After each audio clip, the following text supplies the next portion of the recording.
Today we're taking a late 2013 iMac 26-inch and we're going to be opening it up. And we're going to be putting in a Samsung 870 EVO 1 terabyte solid state drive. And we're going to be installing this solid state drive in this iMac. So you're going to unplug it, make sure you have a full power drain, and you're going to take a plastic credit card, a junk one, and you're going to carefully work it from the base of the screen on the right all the way around the outside. And you're just going to fit it down in there and act carefully. You gotta be careful in the middle because you have a camera there. You don't want to damage your camera. And I'm going in about this far, all the way around. And what we're doing is we're breaching the self-stick adhesive that holds the front of the iMac in. Okay, so we've got our one side free and clear. Now we're gonna go around the other side now and work our card. Sorry about the poor lighting here. I've only got one light in my work area at the moment. And I am now all the way to the bottom. If you get some more light on here. We're all the way over to this bottom where the silver line is, the end of the front bezel ends and the glass ends. And now, if you're very careful with this procedure, you're going to be surprised on how fast we can actually get into this unit. So we're now going to carefully get our fingers underneath it here, and we're going to slightly lift up a little bit, and I'm going to work my finger carefully all the way across the leading edge. And I'm pretty sure that, yeah, see, I got a little play there. It's wiggling now. Now, I found a shortcut here. So what we're going to do is we're going to lift up. We're going to make sure that we're not binding our cables, and you can easily get it up this high. And I've got an empty box. That's a plastic ducking fan on each side. And I found if I carefully set the box in there, it'll stay up. Now you have to be careful when you're working. So now what we have to do is we have to reach up in here. Give me a moment and I'll reset the light so we can actually see what's going on here. Okay, so our unit's open. There's our drive right there. So we're going to come in here and we're going to pull the power supply off. Right, there's the power supply cord. I want to make sure you guys can see that. And then we're going to loosen up one Torx screw that's holding the drive in. And give me a minute, I'll have to dig out my Torx sets here. And then find which one it is too.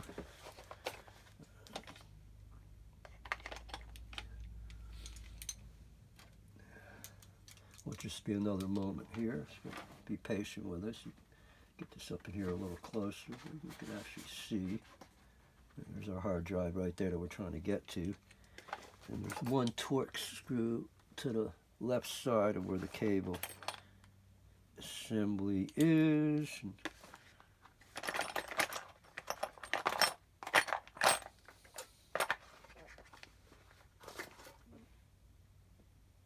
I don't know if this is the right one or not. I'll lift it up a little higher. Let's see if it fits. It is not fitting.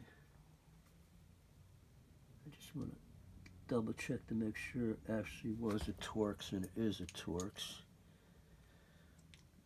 Possibly this one. Nope, it's a little. Okay, I think we're in the right zone here, people. I appreciate everybody's patience. So also be careful up underneath.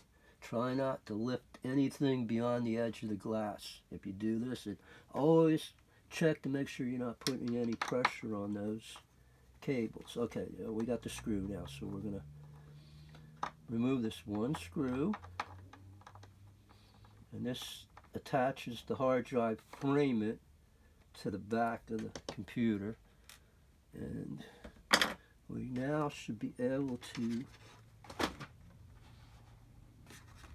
get this hard drive out of here.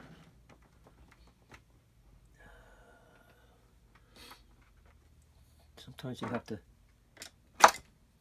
pop it a little bit. Now this hinges to the side now. That's the release for the pin. Then the drive will go to the left and we're out. Hard drive is out. You're not going to need any of this anymore, including the tray. So we're going to put the screw back in. The side rail here.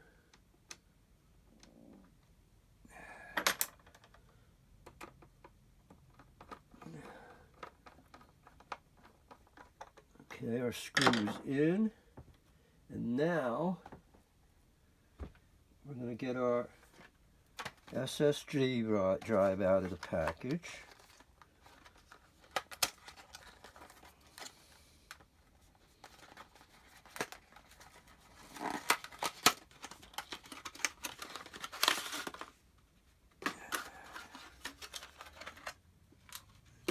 And there's our new SSD drive. And now what we want to do is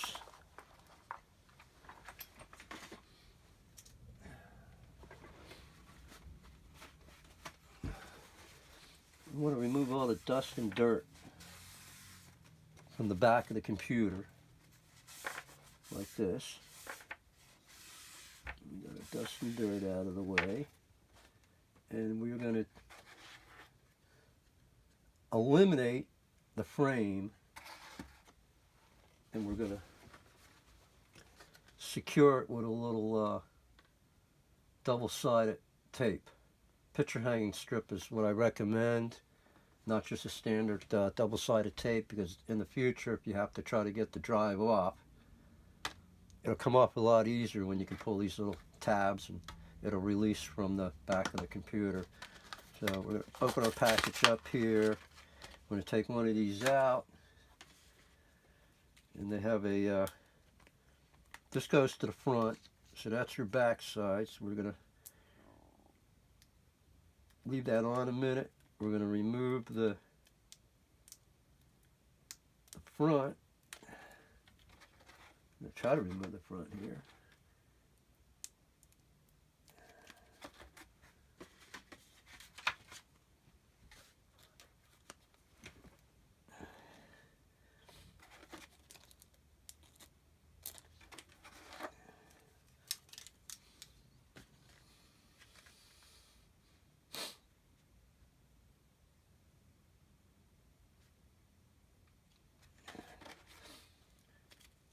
Okay, it took me a minute to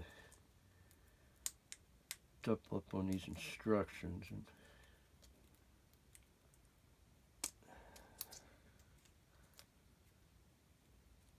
I'm still having an issue here. Please be patient here.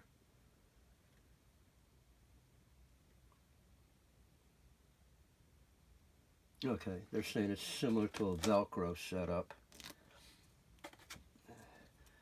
So I guess they want you to do, yes, okay. So we got a Velcro setup. That's even better yet. Okay, so there's our face. We're going to put this double-sided on the back.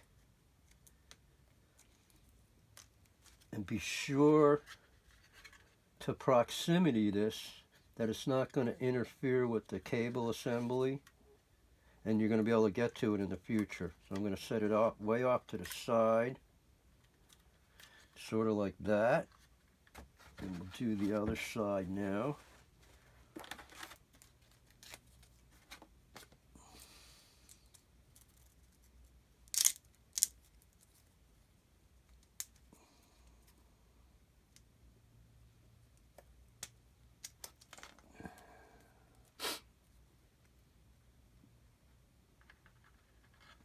Okay, so we got a double-sided stick them on, and we're going to remove the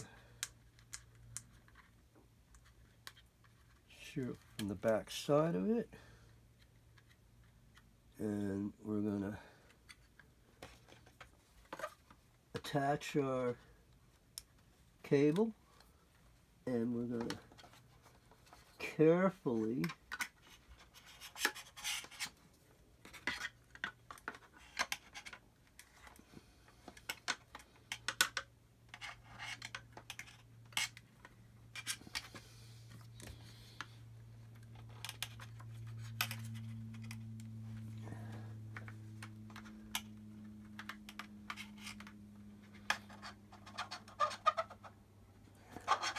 okay, it's being difficult. It's only allowing me to, we're going to put our self-sticking Velcro on the opposite side of the drive so that the cable routes properly, and then we're going to carefully press it into position. So there we have it. The drive's in. The new hard drive's in, and I'm going to put our finger up here again. We're going to remove our carton, and I've already put a new adhesive on this screen previously, so make sure there's no dirt. Sometimes when you open this up, you want to be careful. You see that? You don't want that getting sucked up into your fans. So pretty much we are finished. So we're going to close the unit back up again. Make sure I removed my plastic credit card, and I'm going to carefully compress the glass to the back metal frame like that, and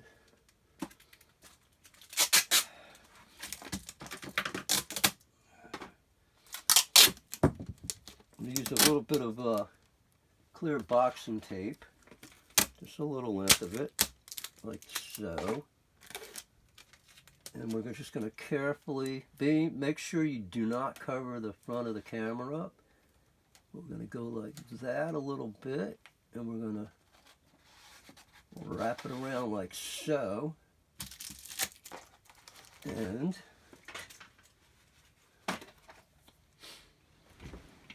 we're done.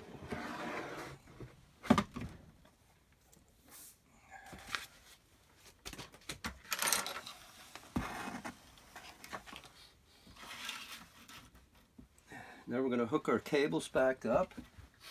Right now we're going to go with our power cord. We're not going to do any external other than our keyboard.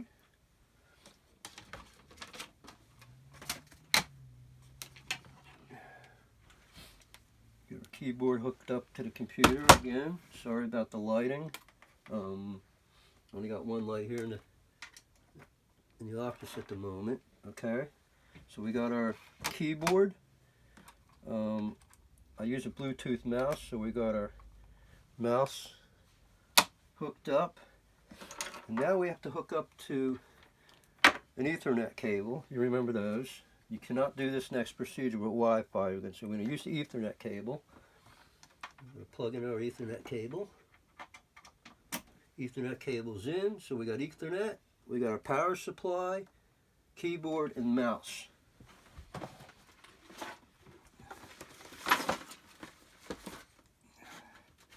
So we're now ready to get our operating system, which is available from Apple. And you can do it via the internet, but remember, you must do this using your Ethernet cable. You cannot do this process by Wi-Fi. It'll time out, and it'll never download the entire operating system. So I've marked some keys on my keyboard here.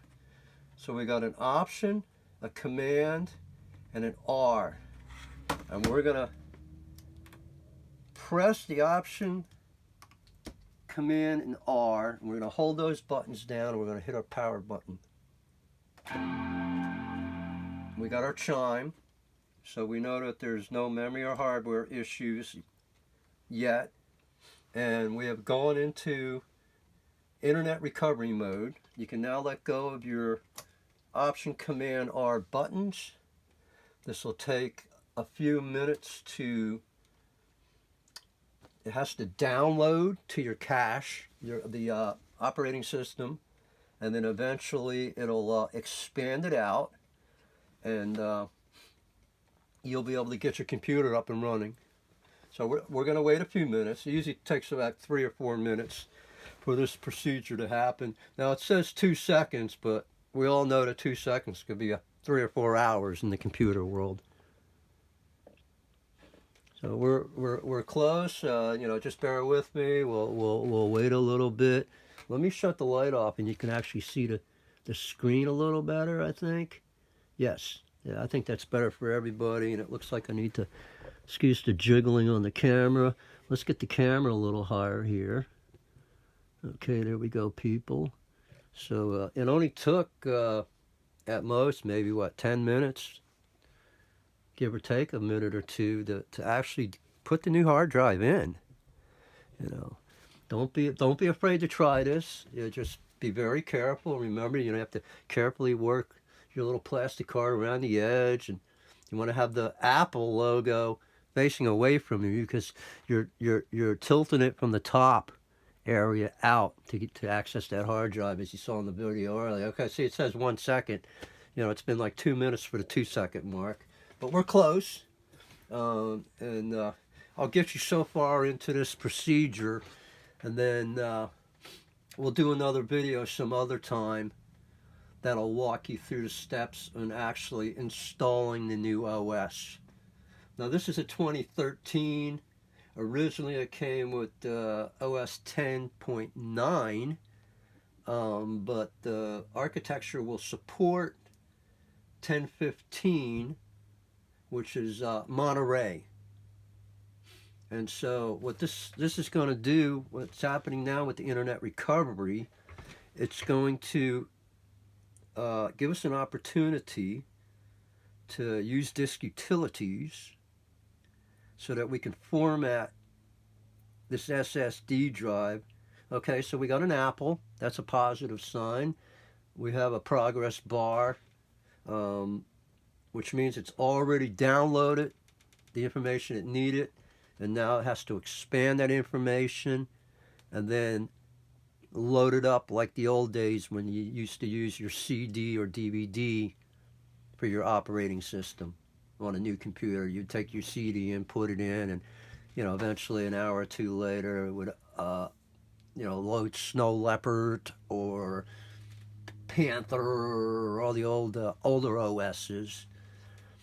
So this takes a few minutes to get beyond this process here, because it does have to expand it, and it's, it will take a moment. So thanks for watching. I hope that this video is helpful for those that want to work on their own older iMac. And this is the skinny one too, by the way. It's the 26-inch, which I like the 26 over the other models because of the easy access to the memory modules. This one, you can actually just open a door on the back of the machine and put memory in. Some of the iMacs, it's almost impossible for a consumer to actually get in to replace the memory, because they actually put it in the very back of the computer, at the back of the motherboard. Then they lay the motherboard in and stack all the other components on top of that. So we just got a screen change. We had a mouse there for a second. We'll stay with, we'll run the video a little more. There's our Apple again, and it's loaded some more information. It's actually expanding it. We see some pretty fast progress going on. So momentarily we're going to see a screen up here that looks like a brand new computer. Okay, so here's our recoveries, and Mac OS utilities, and we're going to go down to the disk utility here. We're going to click our disk utility and continue. And there's our new drive. It shows up. So we're going to click on our new drive. And we're going to check that it's actually okay. Then we got an extremely fast check. And so now we need to format it for Apple. So we're going to make sure you clicked on your SSD drive. You're going to go to your erase button. You're going to click erase. If you want to name your hard drive now, you may, or you can change it later. And we're going to use the Mac OS Extended Journaled. And we're going to click erase. And it says once you do this, you can't undo it. And we don't mind because there's nothing on it. Brand new out of the box. So we're going to click our erase. And because it's an SSD drive, that fast this action happened. Had this been a standard SATA hard drive, that little process would have taken minutes. So we're now done. We know that the computer is seeing our new hard drive, which we've named Untitled right now. We've done a first aid. We formatted it to the Mac OS. We've confirmed now. We can go here, SATA internal physical drive, Mac OS journaled. So now what we're going to do is we're going to close out our disk utilities. And now we're going to choose a startup disk. Okay, so we're going to use